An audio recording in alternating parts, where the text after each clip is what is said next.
दोस्तों, कैसे हैं आप सब लोग। बचपन के दिन में आप सभी का स्वागत है। हमारे साथियों, प्यारे बच्चों, आप सभी को हिंदी दिवस की हार्दिक शुभकामनाएं। 14 सितंबर 1949 को हमारे देश में हिंदी को राजभाषा का दर्जा मिला था। उसी दिन से हर साल हम लोग 14 सितंबर को हिंदी दिवस के रूप में मनाते हैं। तो क्या आप लोग जानते हैं कि हिंदी दिवस क्यों मनाया जाता है? आइए हम लोग आपको बताते हैं। हिंदी दिवस मनाने के पीछे एक बहुत बड़ी वजह है। जब सन 1947 में हमारा देश भारत अंग्रेजी हुकूमत से आज़ाद हुआ, तो भारत के सामने भाषा को लेकर सबसे बड़ा सवाल खड़ा था। और वो सवाल इसलिए था क्योंकि भारत सैकड़ों भाषाओं बोलियों का देश है।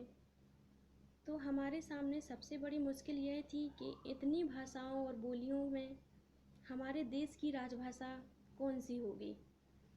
तो जब 26 नवंबर 1949 को हमारे संविधान का अंतिम प्रारूप को मंजूरी मिली और 26 जनवरी 1950 को हमारे देश का संविधान लागू हो गया।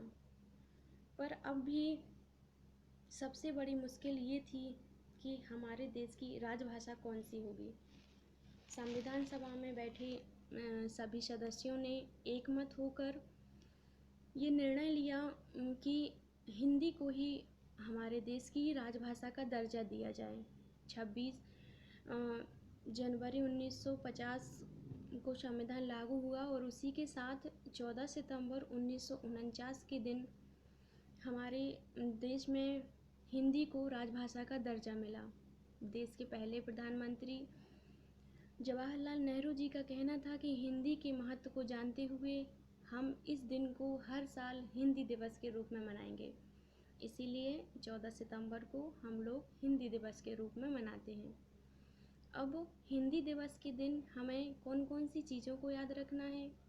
हमेशा हिंदी को मातृभाषा के रूप में, राष्ट्रभाषा के रूप में प्रायोरिटी देने के लिए, अपने बच्चों को इसका महत्व बताने के लिए हमें ये हर साल मनाते हैं। हम इसको हर साल मनाते हैं। हिंदी आजकल की ज़िंदगी में हम लोगों के हिंदी पीछे छूटती जा रही है और अंग्रेज़ी आगे आती जा रही है। तो हमें अपने बच्चों को ये नहीं सिखाना है कि आज हिंदी दिवस है तो आज हम हिंदी बोलेंगे। नहीं, आप देश के भावी नागरिक हैं, देश के भविष्य हैं।